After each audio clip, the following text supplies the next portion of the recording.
안녕하십니까. 스트레이트 조승원입니다. 안녕하십니까. 엄지인입니다. 그리고 이용주 기자 나왔습니다. 안녕하세요. 안녕하세요. 오늘은 두 명의 유명한 전현직 검사들과 관련된 얘기를 해볼까 합니다. 자, 이용주 기자, 어떤 얘기입니까? 네, 한 수상한 사업가에 대한 이야기입니다. 투자에 굉장히 밝은 분인데요. 그 과정에서 종종 법적 분쟁이 벌어졌는데 유독 이분 혼자만 수사망을 피해가곤 했습니다. 어느 특별한 검사의 장모님, 그분 둘러싼 의혹 취재했습니다. 장모라면 결국 그분의 사위가 이 의혹과 어떤 관련이 있느냐에 관심이 갈 수밖에 없는데 그 사위가 꽤 유명한 분이죠.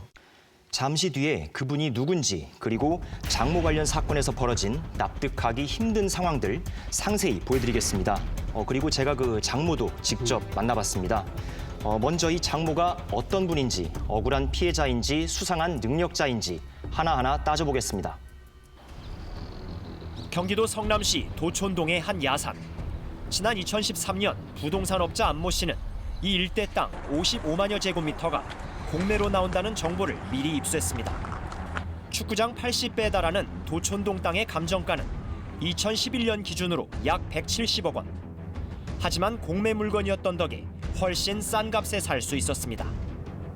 약 177억 원의 감정평가 금액이 나오더라고요. 그러니까 그 차익이 상당한 부동산인 거죠. 아마 제가 그 물건을 받아도 놓치기 싫은 부분일 거라고 생각이 듭니다. 투자금 전액을 혼자 조달하기 어려웠던 안 씨는 아는 사람에게서 소개받은 거액의 자산가 최모 씨와 손잡았습니다. 안 씨가 각종 부동산 정보를 입수하고 최 씨가 미천을 마련하는 식으로 두 사람의 이른바 동업 투자가 시작된 겁니다. 이들은 세 차례 매입 시도 끝에 절반씩의 지분으로 도촌동 땅을 40억 원에 계약했습니다. 그 뒤 1년이 채 안 돼 이 땅을 70억 원에 사겠다는 건설사가 나타나는 등 투자는 순조로워 보였습니다. 하지만 두 사람의 동업 관계에 금이 가기 시작했습니다. 안 씨는 매입 당시 빌렸던 돈을 갚으려면 서둘러 땅을 팔아야 했지만 최 씨는 대뜸 땅을 안 팔겠다고 버텼습니다. 더 좋은 값을 쳐주겠다는 다른 제안들이 잇따르면서 최 씨로서는 땅을 성급히 팔 이유가 없었던 겁니다. 서울 경기도에서 건축한다는 사람, 브로커하는 사람, 무슨 사람들 하루에 적게 오면은 9명에서 10몇 명씩 최 씨 쪽도 가고 우리한테도 와서 몇백억 줄게 이랬죠. 매각을 놓고 갈등이 빚어지면서 안 씨는 대출금을 제때 갚지 못했고 담보물이었던 그의 땅 지분은 다른 사람에게 넘어갔습니다. 이 땅을 사들인 사람은 공교롭게도 최 씨의 아들이 대표인 부동산 업체였습니다. 사실상 땅 전체를 손에 넣은 최 씨.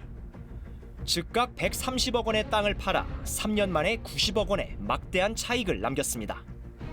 이 놀라운 투자의 주인공인 최 씨는 다름 아닌 윤석열 검찰총장의 장모입니다.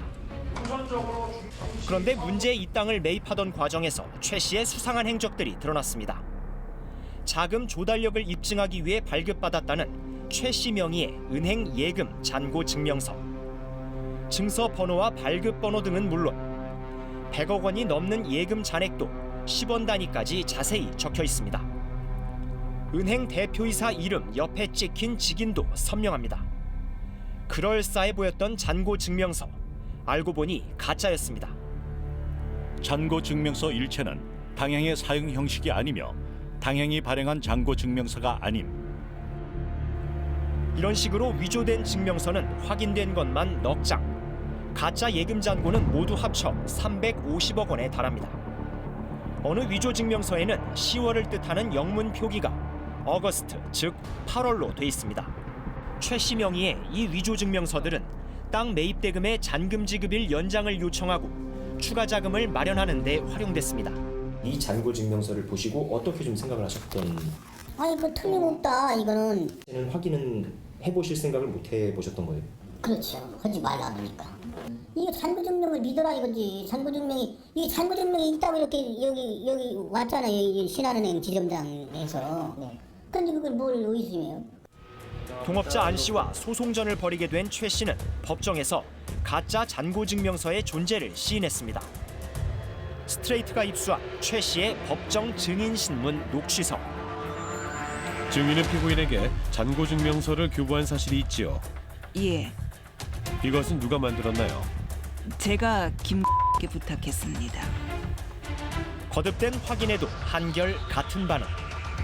증인이 신한상호저축은행의 직원도 아닌 김에게 필요하니까 만들어달라고 해서 4장을 다 받은 건 맞다는 것이지요.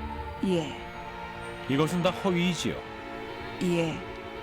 그러나 누가 위조를 주도했는지에 대해서는 두 사람의 주장이 엇갈립니다. 안 씨가 저에게 가짜라도 좋으니까 잔고 증명서를 만들어 달라고 부탁을 했습니다. 신한상호저축은행 가서 이런 잔고증명서 있냐고 하니까 이런 증명서는 있지도 않다고 하더라고요.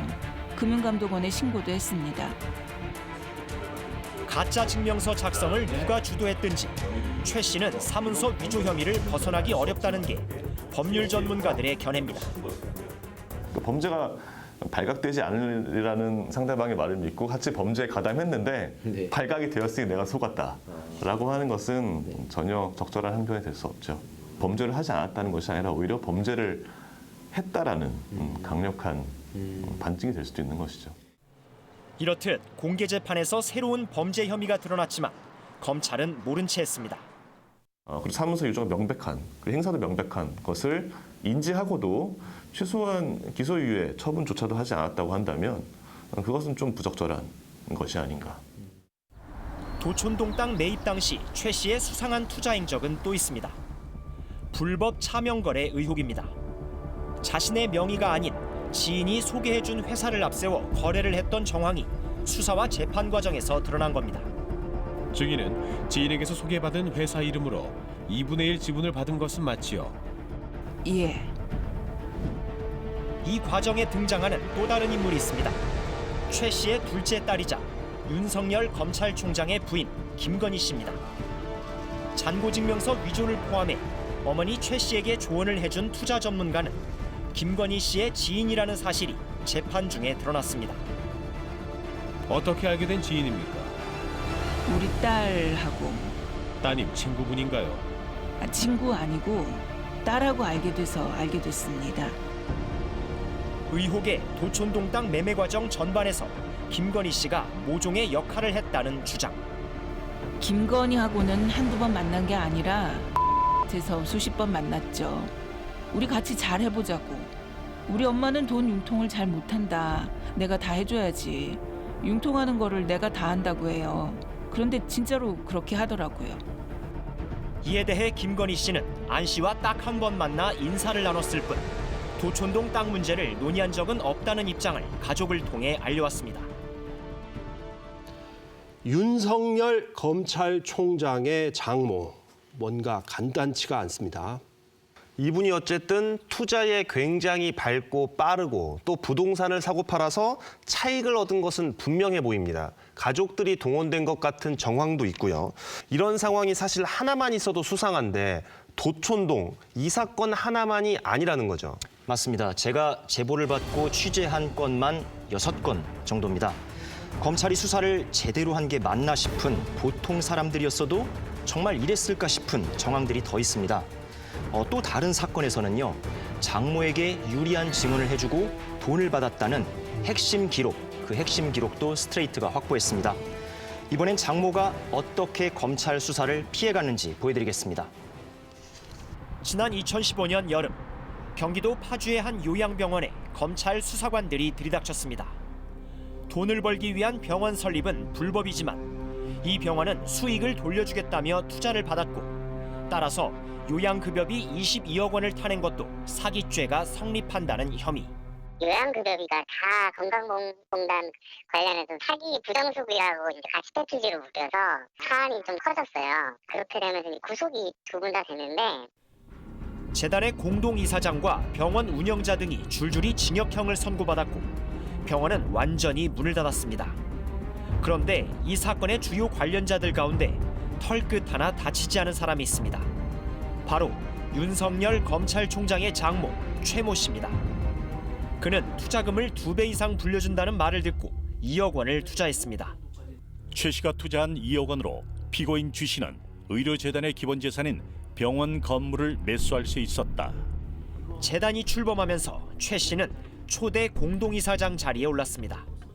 함께 이사장이 된 사람은 10억 원을 투자한 구모 씨. 두 이사장의 이름 한 글자씩을 따 재단 이름을 지을 정도로 최 씨는 병원 설립과 긴밀히 연결된 인물이었습니다. 최 씨가 검찰의 칼날을 피할 수 있었던 건 수상한 문건 한 장 때문이었습니다. 스트레이트가 입수한 이른바 책임 면제 각서. 2014년 5월 최 씨가 갑자기 이사장직에서 물러나겠다며 공동 이사장이었던 구 씨에게 요구해 받아낸 각서입니다. 구 씨와 의료재단 측의 직인이 찍혀 있고 각각의 인감 증명서까지 붙어 있습니다. 최 씨는 병원 경영에 전혀 관여를 하지 않아 민영사적 사항의 모든 책임을 묻지 않는다는 내용. 이후 재판에서 최 씨는 이 각서를 근거로 결백을 주장했습니다. 1년 뒤 닥칠 검찰의 수사에 대비라도 한 듯 최 씨는 돌연 문제의 사업에서 발을 빼며 각서까지 받아둔 효과를 톡톡히 봤습니다. 하지만 각서를 받아두었다고 해도 범죄 혐의가 없어지는 건 아니라는 지적이 나옵니다. 당사자들이 합의를 한다고 하더라도 사회적으로 이미 발생한 어떤 위해 이런 것들이 없어지는 사안이 아니기 때문에 이런 경우에는 형사 책임을 면한다고 하는 것 자체가 불가능한 것이고 이것도 마찬가지로 일종의 범죄를 저지르기로 한 어떻게 보면 계약일 수 있는 것이죠. 다른 관계인들이 모두 단죄를 받은 반면 혼자만 무사했던 최 씨. 처리 자체가 잘못돼서 요양급여를 받은 게 이제 사기라고 된 건데 사실은 의료법 위반은 같이 되는 게 맞지 않을까. 사실관계 차이가 없음에도 불구하고 지나치게 선택적으로 기소를 하는 것은 어떻게 보면 기소권 남용일 수도 있다. 재량의 남용일 수도 있다. 이렇게 볼 수 있습니다. 최 씨가 검찰의 수사망을 빠져나간 건 이뿐만이 아니었습니다. 부동산 사업자 정대택 씨는 2003년 최 씨와 함께 채권 투자에 뛰어들었습니다. 정 씨가 투자 정보를 가져오면 최 씨가 초기 계약금을 대는 방식의 동업. 법무사 백모 씨가 입회한 가운데 이익이 나면 똑같이 나눈다는 내용의 약정서를 썼습니다. 하지만 실제로 50억 원 넘는 이득이 생기자 두 사람은 갑자기 소송전에 돌입합니다. 정대택과의 약정서는 강박에 의해 작성된 것이니 무효입니다. 최 씨는 정 씨를 강요죄로 고소했습니다. 팽팽했던 법정 공방은 약정서를 쓸 때 입회했던 법무사의 증언 한마디에 승부가 갈렸습니다.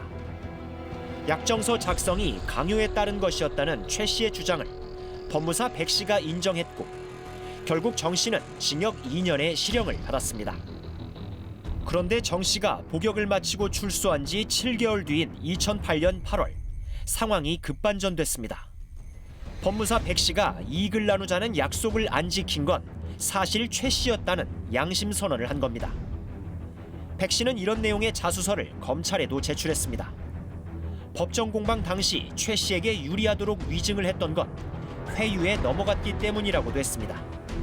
최 씨가 거액을 제시하며 사죄함에 따라 의도적이고 적극적으로 기억에 반하는 허위의 진술과 위증을 함으로써 정대택을 처벌받게 한 죄, 벌을 받아야 된다고 생각합니다.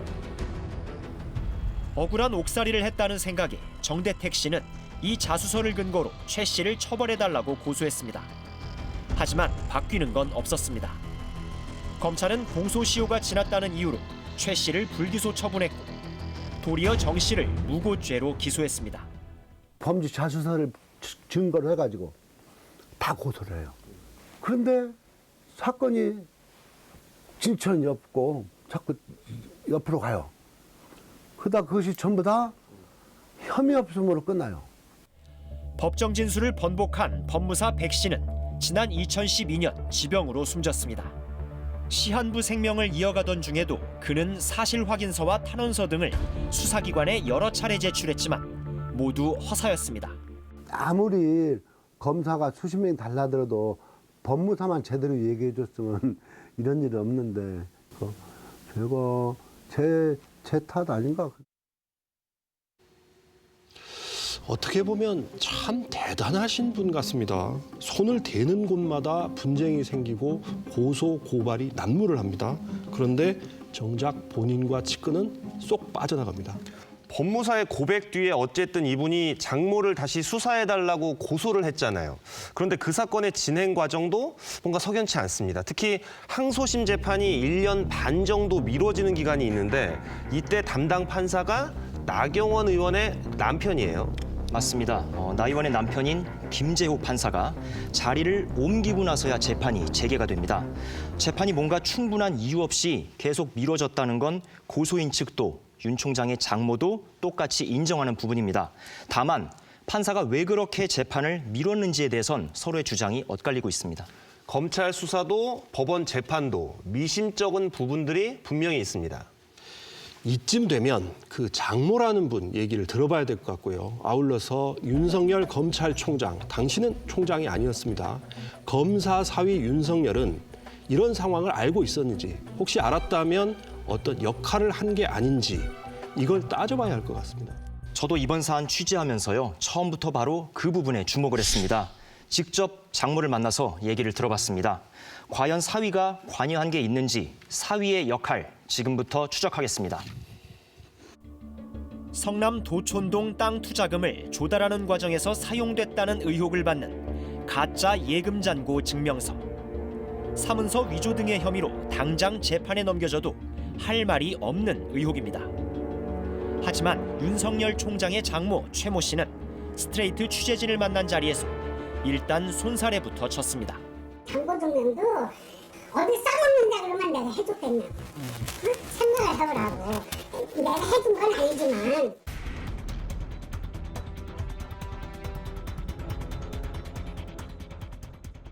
당시 회장님께서 증인으로서 법정에 출석을 하셔가지고 증언을 하신 거예요? 선서를 하시고. 거기서 선서해서도 잘못된 거니까 가져와봐요. 다 허위예요, 그거는. 위증을 하셨다는 말씀이신 거예요? 뭐가 위증이에요? 위조를 한 건 맞지만 그건 동업자 때문이었다고 책임을 떠넘깁니다. 보관을 해야 이 자기한테 어떻게 해준대. 그러니까는 그런 걸로만 알았지. 그래서 내가 써봤는데. 위조에 직접 가담한 건 사실 아니냐고 거듭묻자 자신은 오히려 사기 피해자라면서 부동산에 대해서도 잘 모른다고 뒤로 물러섭니다. 지시라는 거는 내가 이 모든 상황을 야, 그거 좀 해줘라. 이게 지시요. 절대 그럴 일이 없어요. 왜? 나는 부동산에 대해서 뭔 걸 몰라요. 예를 들어서 나하고 계약서를 이렇게 썼어. 썼으면 내가 이렇게 해도 이거 그냥 100% 읽어봐도 이해가 안 가. 야, 이거 어떻게 생각해? 네가 좀 알아서 해줘라. 성남 도촌동 땅을 제3의 법인 명의로 산, 즉 부동산 차명거래 의혹에 대해선 아들이 해명에 나섰습니다. 처음엔 아무렇지 않게 차명거래를 인정하는 듯 하더니 내가 그걸 물어보니 법인으로 해야지 그거에 대한 은행 대출이 되고 뭐 이러나 봐요. 기본적으로는. 금세 말을 돌립니다. 그래서 이제 어쨌건 그거는 이제 저희 어머니는 그게 누가 했는지도 상관도 없고 어머니 땅을 살려고 하나도 없어요. 50억 정도 되는 사용증만 했지 이도를 받으면 되는 거지. 최 씨 앞에서는 유난히 무뎌지는 듯한 검찰의 칼날. 그의 사위가 검사였다는 건 주변에서도 익히 알고 있었다고 합니다. 그 당시엔 알고 있었죠. 다 알고 있죠. 사업하는 사람들은 사위가 어떻고 하는 거에 대해서 사실은 신뢰를 가지고 하는 걸로 좀 삼잖아요. 주변에서. 아무래도 함부로 못하게해서 사업가들은 그런 경우가 있으니까. 사위를 의식하면서도 때로는 과시하는 모습도 보였다고 합니다. 내용이 글쎄 그러더라고요. 왜 본인이 안 오느냐. 그게 자기 집안에 자기 사위가 윤석열이라는 검사가 있다. 내가 직접 나서지를 못하겠다. 나는 실제로 검사하면은 그 잘 하겠지. 검사니까 더군다나 법대로 잘 하겠지. 각종 법정 다툼 고비 때마다 검사 사위의 그림자가 종종 어른거렸다는 증언도 있습니다. 회장님 사위한테 얘기를 좀 해서 돈 안 갚는 사람들 그냥 혼내주자고 했거든요. 그러니까 사위가 변호사 찾아가라고 했어. 그러더라고요. 재판이 끝나면 전화 갖고 오더라고요. 같이 있으니까 다 들리잖아요. 아, 윤서방인가? 이렇게 하면서. 그러면 거기에서 또 목소리가 다 들리지. 윤 총장이 장모 최 씨에게 재판 준비까지 꼼꼼히 조언했다는 목격담. 죽어도 내지 말아야지. 그것을 왜 냈냐고 그러면서 소리를 지르더라고요. 그쪽에서. 최 씨는 전화를 떨어가면서 그러는 거예요. 안 낼 수가 없었어. 윤 총장은 잔고증명서 위조 의혹 등 장모를 둘러싼 각종 의혹에 대해 줄곧 단호히 선을 그었습니다. 내용을 좀 아십니까? 예? 전혀 모르세요? 하지만 장모의 말은 다릅니다. 지난 2011년 동업자였던 정대택 씨와의 분쟁이 극에 달했을 땐 당시 예비 사위였던 윤 총장에게 누가 될까 염려해 결혼 날짜도 미뤘다고 합니다. 타혼할 때 이제 다 그만두기로 했잖아요. 그러니까 내가 염치가 없잖아요. 그죠? 그러니까 그냥 다 그거 했는데 뭐라고 그러는 줄 아세요? 어머니 그냥 팔자려니 하고 사세요. 정대택이라는 이런 쓰면 또 뭐 다른 이 악재가 있지 않겠어요. 도촌동 땅 매입 과정에서 불거진 문제 역시 사위에게 설명했던 것으로 보입니다. 그래서 내가 손해만 뭐 어쩌고 얘기했을 거 아닌가요. 왜냐면 나도 변명을 해야 되니까 사위한테라도. 그러니까 어머니 만난 것도 어머니 운명이고 손해를 본 것도, 그러니까 내가 당한 것도 어머니가 그 당할 만큼을 했기 때문에 그렇다는 거예요. 그래서 그 이후로는 한마디도 한 적이 없어요. 사위를 옹호하는 발언. 장모의 말이 사실이라면 윤석열 검찰총장도 도촌동 땅 매입에 대해 어느 정도는 파악하고 있었다는 뜻입니다. 스트레이트는 장모의 재산 문제에 대해 부적절한 법률 조언을 한 적이 있는지 윤 총장에게 구체적으로 질문했지만 답변을 받지 못했습니다. 사실 이 의혹 저희가 처음 제기하는 게 아닙니다. 서울중앙지검장 때나 그리고 검찰총장 된 뒤에도 이미 나왔던 얘기입니다. 하지만 그때까지만 해도 별로 조명을 받지 못했고 언론도 큰 관심을 갖지 않았습니다. 그래서 이번에 저희가 묻겠습니다. 윤 총장님, 장모님 관련된 사건 제대로 들여다보셨습니까? 정말로 한 점의 의혹도 없습니까? 윤석열 총장을 둘러싼 각종 의혹은 그동안 본질과는 다르게 정치 공방의 소재로 흘러가곤 했습니다. 그래서 더더욱 신중하게 접근을 했는데요. 다만 취재를 하면 할수록 특히 장모가 연루된 사건에선 수상한 부분들이 분명히 계속 나왔고 이것을 입증할 구체적인 문건, 구체적 증언들이 계속 존재를 했습니다. 그런데 왜 검찰은 이 사건을 다루지 않았는지, 정말 사위는 이 의혹을 몰랐던 게 맞는지 의심이 되는 건 사실입니다.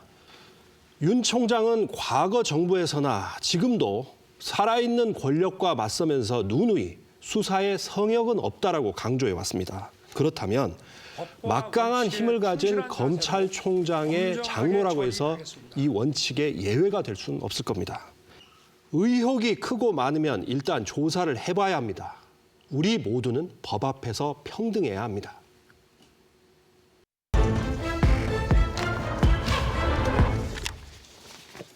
자, 오늘 두 번째 이슈 박진준 기자 준비하셨죠? 네, 이번에는 유명한 전직 검사 이야기를 한번 해보려고 합니다. 이번엔 또 누굽니까? 네, 저희 스트레이트에서 아주 비중 있게 추적했던 분입니다. 미국에 오래 머물다가 돌아오신 그분. 누군지 짐작이 좀 됩니다. 네, 제가 직접 만나고 왔습니다. 이분의 의혹을 알려면요, 먼저 알아야 할 단체가 있는데요. 바로 중소기업중앙회입니다. 360만 중소기업을 대표하는 곳입니다. 특히 회장은 부총리급의 의전을 받는데 대통령의 해외 순방에도 수시로 동행하고 정부의 경제 정책에도 입김이 상당하고 그래서 정치권과도 각별한 자리입니다. 그래서 중소기업 대통령, 줄여서 중통령이라고도 불립니다. 바로 그 회장 자리를 둘러싼 각종 특혜와 비리 의혹, 이것이 오늘 이슈와 관련이 있습니다. 중소기업 대통령이 되기 위해 어떤 일들이 벌어졌는지 편법과 금품 논란으로 둘러싸인 회장 선거의 과정부터 살펴보겠습니다. 로만 손시계를 만들어 처음 유명해졌고 이후 귀금속과 액세서리까지 사업 영역을 넓힌 JST나 김기문 회장. 김 회장은 햇수로만 9년 넘게 경제 5단체 가운데 하나인 중소기업 중앙회도 이끌고 있습니다. 역대 대통령들이 주재하는 행사에 단골로 참석하고 이명박 전 대통령과는 골프를 칠 정도로 친분도 쌓았습니다. 김 회장은 지난해 2월 중소기업 중앙회장으로 다시 당선돼 세 번째 임기를 시작했습니다. 당시 당선 인사차 기자실에 들렀던 김 회장. 그런데 기자실 앞 엘리베이터가 난장판이 됐습니다.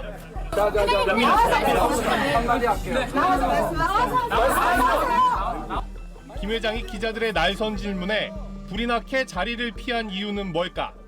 김기훈 회장이 수사 결과 나오면 사퇴하시는 겁니까? 어떻게 하실 겁니까? 이런 자리에 이렇게 앉으시는 게 부끄럽지 않으십니까? 중앙회 회장 선거를 앞두고 김기문 후보자의 비서가 모 언론사 기자에게 인터뷰 기사를 잘 써달라며 현금 50만 원과 손목시계를 건넨 사실이 밝혀졌기 때문입니다.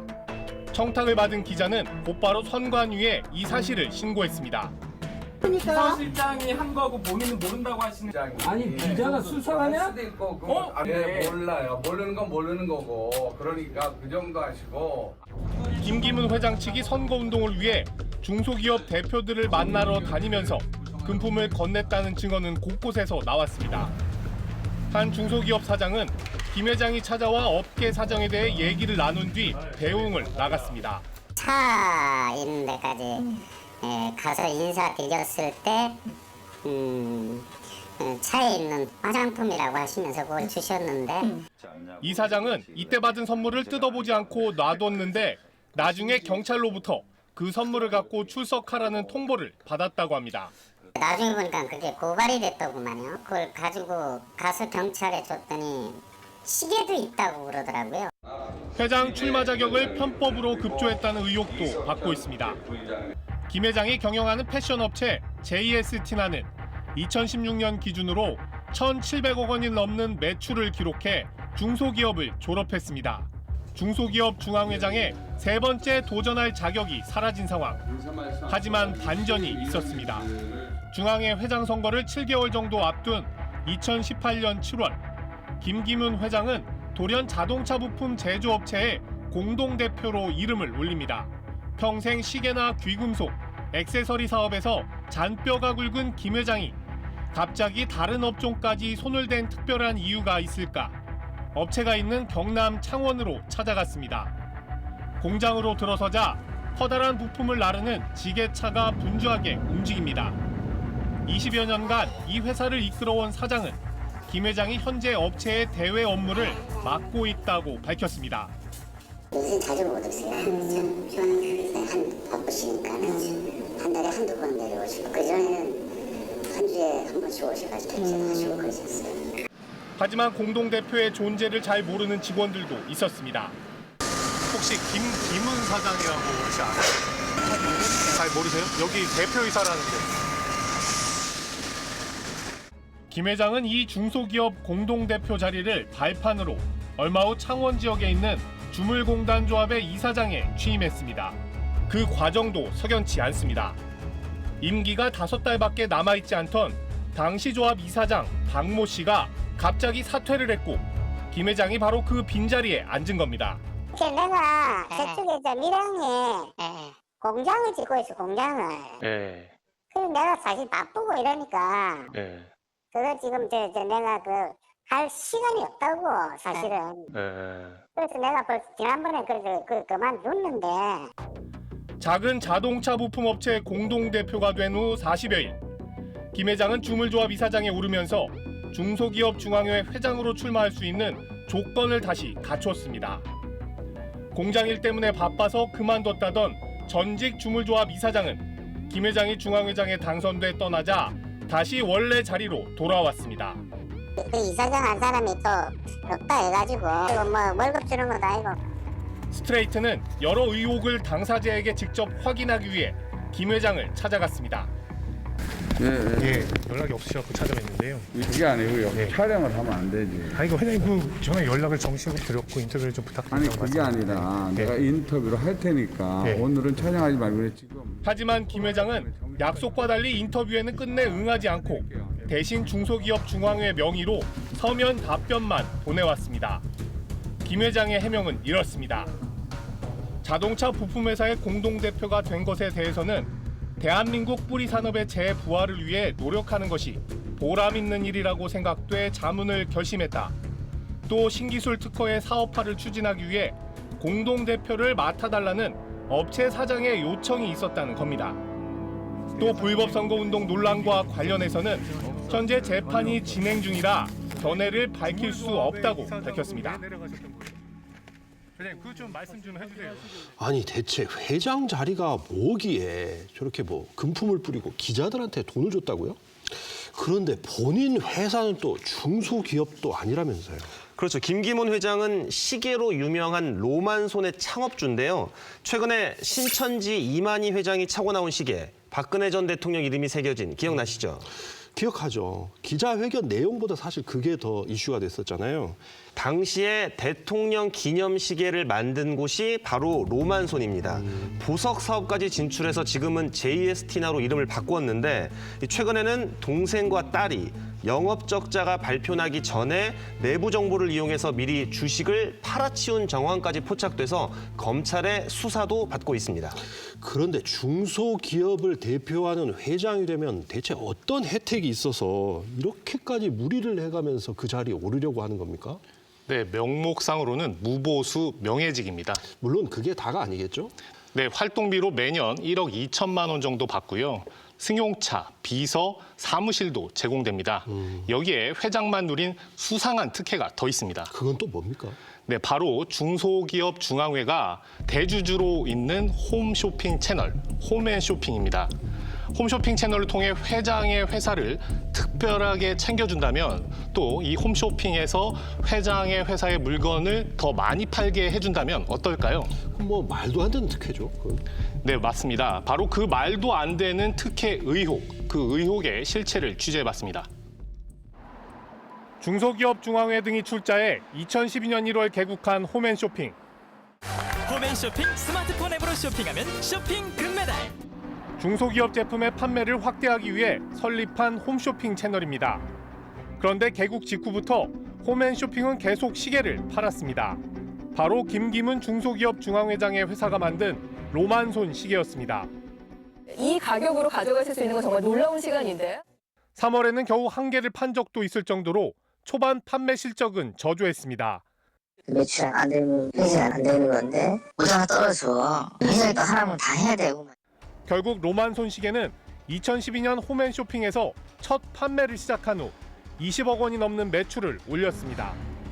2년 넘게 40여 차례 지속적으로 방송을 한 결과입니다. 2012년 다른 시계 제조회사 제품이 첫 방송 이후 30%대 판매율을 보이자 단 5번 방송 만에 퇴출된 것과 대조적입니다. 중소기업의 판로를 개척할 수 있다며 홈앤쇼핑 개국을 주도했던 중소기업 중앙회장이 자기 제품 팔기에 급급했다는 비판이 제기될 수밖에 없습니다. 웨프로가 완사일 하던 때 있어요. 기둥에. 완사일은 뭐냐? 그냥 물건 갖다 통째로 사는 겁니다. 로만손 재고 딱 떨어뜨리고 편하게. 이에 대해 김기문 회장 측은 특혜 의혹을 부인했습니다. 출범 초기 홈앤쇼핑의 인지도 제고를 위해 소비자들에게 인기 있는 제품 편성이 절실한 상황이었으며 홈앤쇼핑 측에서 로만손 측에 먼저 판매를 요청했다는 것. 김 회장 측은 또 시청률이 좋은 황금 시간대에는 한 번도 로만손 판매 방송을 송출한 적이 없다며 김 회장은 로만손 제품의 방송 편성에 관여한 바도 없다고 밝혔습니다. 중소기업 중앙회장은 무보수 명예직이지만 김기문 회장은 3년간 26억 원이 넘는 보수도 챙겼습니다. 어떻게 이런 일이 가능했을까? 비밀은 바로 겸직이었습니다. 김 회장은 홈앤쇼핑 개국과 함께 대주주인 중소기업 중앙회 회장 자격으로 홈앤쇼핑 이사회 의장을 맡았고 2012년 7월부터 2015년 7월까지는 홈앤쇼핑의 공동 대표로도 이름을 올렸습니다. 그 대가로 홈앤쇼핑으로부터 받은 돈이 26억 7천만 원이었습니다. 스트레이트가 확보한 2018년 홈앤쇼핑의 내부 경영평가 보고서. 김기문 회장의 대표이사 재임 시절 보수를 지급한 게 정당한지에 대한 분석이 담겨 있습니다. 결론은 1년에 9억 원에 달하는 돈, 모두 26억 원이 넘는 회사 돈을 김 회장에게 지급한 기준을 알 길이 없다는 겁니다. 김기문 등에게 지급된 성과급 결정의 기초 자료. 이사회 참석 등에 따라 지급된 수당 결정의 근거 자료는 확인하지 못했다. 더 놀라운 사실은 홈앤쇼핑 대표이사의 보수를 이사회 의장, 즉 김기문 중소기업 중앙회장 자신이 결정할 수 있었다는 대목. 이사회 보수 결정에 관한 권한을 이사회 의장에게 포괄적으로 재위임함으로써 보수 결정의 효력에도 다툼의 소지가 있다. 김 회장 측은 임원 보수는 주주총회에서 정한 한도 내에서 이사회 의결로 결정했다는 입장이지만 비판을 피하긴 어려워 보입니다. 임기 만료를 앞둔 시점에 홈앤쇼핑에서 받아 나온 선물 역시 논란의 대상이 됐습니다. 홈앤쇼핑은 2013년 차병원의 차움 프레스티지 회원권, 일명 차움 VIP 회원권을 계약합니다. 보증금 1억 원에 1년에 900여만 원, 회원이 되면 건강검진에다 줄기세포 배양액을 이용한 피부 관리와 미세 영양소 주사 처방 등도 선택해 받을 수 있습니다. 박근혜 전 대통령이 재임 시절 이용한 사실이 알려지면서 유명해진 바로 그 최고급 건강관리 서비스입니다. 그런데 2015년 홈앤쇼핑은 이 VIP 회원권을 로만손에 넘긴다는 계약서를 작성합니다. 딱 한 명만 이름을 등록해 5년간 사용할 수 있는 법인 회원권이 김 회장의 개인 회사로 넘어가게 된 겁니다. 김기문 회장이 홈앤쇼핑 공동대표에서 물러나기 직전 체결된 이 계약은 이사회의 의결도 거치지 않았습니다. 이 회원권은 전무이사에서 공동대표이사 사장으로 자신의 뒤를 봐준 김기문 전 회장에게 강남은 전 대표가 준 선물인 것입니다. 이는 명백히 회사에 손해를 입힌 배임 행위에 해당합니다. 아니 이게 어떻게 무보수 명예직이 될 수 있습니까? 근거 자료도 없이 본인 수당을 본인이 정하고요. 그래서 뭐 얼마라고요? 3년간 26억 7천만 원을 받았다고요? 이건 뭐 파도 끝이 없는 것 같습니다. 네, 홈앤쇼핑의 주식을 둘러싼 수상한 정황도 더 있는데요. 김기문 회장 본인은 물론 가족, 회사까지 홈앤쇼핑 주식을 갖고 있는데 이 과정이 석연치 않습니다. 주주 모집 당시에 액면가가 주당 5천 원이었는데 지금은 장외에서 서너 배 이상 가격에 거래되고 있습니다. 더군다나 상장이 되면 수십 배 가격이 더 뛸 거라는 말도 나오는데 홈앤쇼핑을 상장시키겠다. 이게 바로 김기문 회장의 공약이었습니다. 네, 거기에 홈앤쇼핑 주주 명단을 보면요. 수상한 부분이 더 있습니다. 드디어 그분이 나옵니다. 바로 그 유명 검사 출신, 지금은 변호사가 된 그분. 바로 이인규 전 대검 중수부장입니다. 아, 이인규 전 대검 중수부장. 네, 그렇습니다. 정확히는 아내가 이 홈앤쇼핑의 주식을 갖고 있는 건데요. 홈앤쇼핑의 수상한 주식 거래, 그리고 이인규 전 대검 중수부장이 홈앤쇼핑과 어떻게 관계가 되어 있는지 스트레이트가 추적해봤습니다. 홈앤쇼핑은 개국을 준비하면서 소액 투자자를 공모했습니다. 중소기업 중앙회와 농협, 기업은행 등 기관들이 지분의 78%를 투자하고 나머지 22%를 소액 주주들로 채우겠다는 계획. 한 주 가격은 5천 원, 전국의 중소기업과 중앙회를 구성하는 회원 조합을 대상으로 투자 의향서를 받았습니다. 다른 홈쇼핑 업체들의 주가가 액면가의 수십 배로 뛰었던 만큼 관심은 폭발적이었습니다. 홈앤쇼핑 주식 얼마 이상 간다. 그 당시만 해도 홈쇼핑들이 막 올라갈 때였잖아요. 대박 난다고 했었죠. 그런데 출자 의향서를 내고서도 정작 주식 대금을 내지 않은 투자자들이 나오면서 40억 원 정도의 실권주가 발생했습니다. 사겠다는 투자자는 넘쳐나고 주식은 모자란 상황이었는데 희한하게도 주인이 없는 주식, 바로 실권주가 생긴 겁니다. 대박이 예상되는 이 홈앤쇼핑의 실권주들은 과연 누구의 품에 안겼을까? 스트레이트가 확보한 2016년 기준 홈앤쇼핑의 주주 명부입니다. 먼저 김기문 회장의 회사가 눈에 들어옵니다.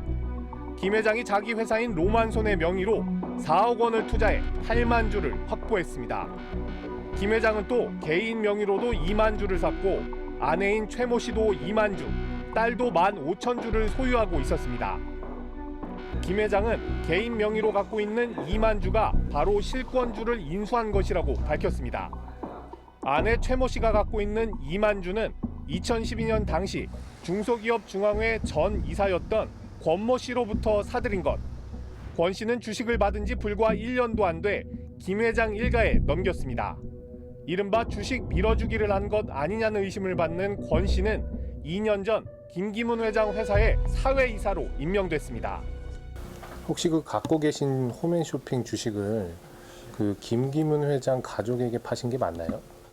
여보세요. 지금 회의 중이라고 하던데 그게 정말 JS티나가 갖고 있는 주식을 포함해 김 회장 일가가 갖고 있는 홈앤쇼핑 주식은 모두 13만 5천 주. 상장이 돼 가격이 치솟을 경우 수십억 원의 차익이 예상됩니다. 공교롭게도 김 회장은 지난 선거에서 홈앤쇼핑을 상장시키겠다는 공약을 내걸었습니다. 김 회장 측은 홈쇼핑 설립 실무자가 실권주 참여를 강력히 요청함에 따라 실권주를 취득한 것이라면서 지분 참여 의사를 밝혔던 다른 중소기업들에게도 실권주 취득을 권유했다고 밝혔습니다.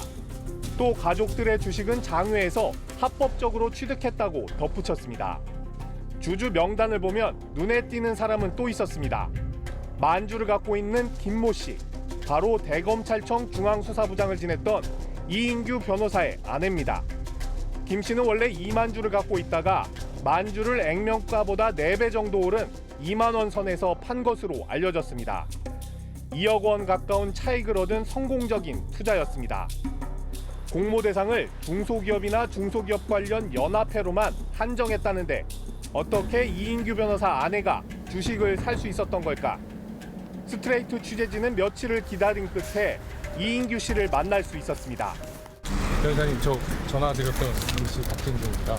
그 관련 사람들, 뭐 중소기업들 주겠다라고 했는데 어떻게 그때 지분을 이제 좀 받게 되신 건지. 실권주를 취득한 걸 알고 있습니다. 아, 실권주를? 네. 그러면 그때 소개를 강남 대표가 해주신 거예요? 아니, 저도 거기에 개입해 있었고요. 아, 그 당시 이인규 변호사 아내도 김기문 회장처럼 투자를 약속했던 사람들이 포기한 실권주를 정상적으로 샀다는 얘기입니다. 홈앤쇼핑의 공식 출범전 이름인 쇼핑원의 명의로 주주들에게 보냈던 공문입니다. 법인 설립과 관련해 법무법인 바른에서 법률 대리를 하도록 위임한다는 내용이 담겨 있습니다. 바른 소속의 변호사 이인규 등을 대리인으로 선임한다고도 구체적으로 적혀 있습니다. 홈앤쇼핑 개국 과정에 이인규 변호사가 깊숙이 관여하고 있었던 겁니다. 중소기업 중앙회 핵심 관계자는 이인규 씨는 강남은 전 홈앤쇼핑 대표와는 고등학교 동창이고 김기문 회장과도 평소 자주 어울렸을 정도로 친분이 두터웠다고 증언했습니다.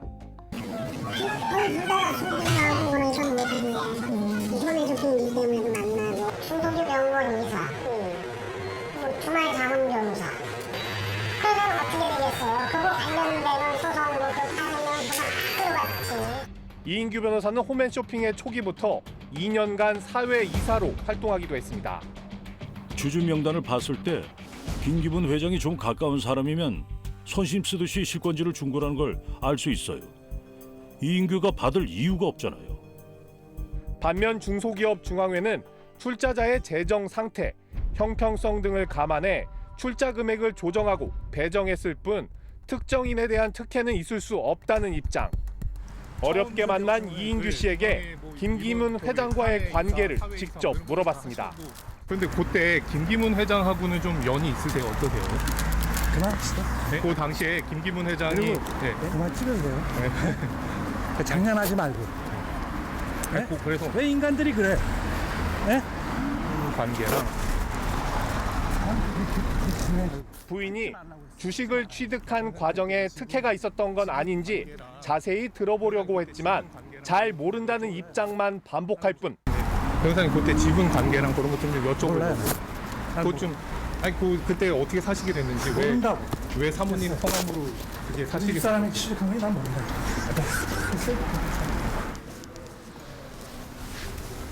더 이상의 답변도 기대하기 어려웠습니다. 명함을 저렇게 땅바닥에 내던지는 모습 여전히 권위적이고 고압적인 것 같습니다. 네, 그렇습니다. 저희는 제기된 의혹에 대해 질문을 드린 것이고요. 또 충분한 반론권을 보장해 드리기 위해 찾아간 겁니다. 이른바 논두렁 시계보도 이게 검찰이 했든 국정원이 했든 고도의 정치 공작이었는데요. 그 한복판에 있었던 이인규 전 대검 중수부장. 시계라는 악의적인 프레임을 활용한 의혹의 당사자가 시계로 급성장한 중소기업 중앙회장과 또 다른 의혹으로 연결된 상황, 참 아이러니합니다. 홈앤쇼핑은 이인규 전 대검 중수부장의 처조카 채용과 관련된 의혹도 불거진 적이 있습니다. 그 의혹은 경찰 조사에서는 일단 혐의가 없다고 나왔습니다. 추천인의 고모부 이인규 전 대검 중수부장의 이름은 적혀 있었는데도 말입니다. 네, 그 외에도 중소기업 중앙의 고위직들의 추천을 받아서 특혜 채용한 혐의가 상당수 드러나기도 했고요. 사회 공헌에 쓰도록 한 홈앤쇼핑의 기금, 이건 홈쇼핑 사업 승인 조건과도 관련된 건데 그 돈을 본래 목적과 다른 중소기업 중앙회 행사, 골프대회 같은 곳에 썼다는 의혹도 나왔습니다. 중소기업 중앙회와 홈앤쇼핑 그리고 그 회장과 이인규 전 대검 중수부장. 특히나 비리가 있었다면 반드시 시시비비를 가려야 할 것 같습니다. 네, 아직 밝혀야 할 의혹들이 더 많습니다. 공교롭고 미심쩍은 부분도 더 많고요. 그 연결고리를 끝까지 추적하겠습니다. 대한민국에 검사가 2,000명이 넘습니다. 이 중에는 현직 검찰총장의 친인척이라 하더라도 의혹이 있다면 조사는 일단 해야 한다라고 생각하는 검사가 분명히 있을 겁니다. 저희한테 연락을 주십시오. 그동안 취재한 자료 다 넘겨드리겠습니다. 아울러 추가 제보도 기다리겠습니다. 끈질긴 추적 저널리즘, 탐사기획 스트레이트. 다음 시간에 뵙겠습니다. 곳에서만 장렬하는 분노, 너의 분노. 한없이 약한 곳에서만 폭발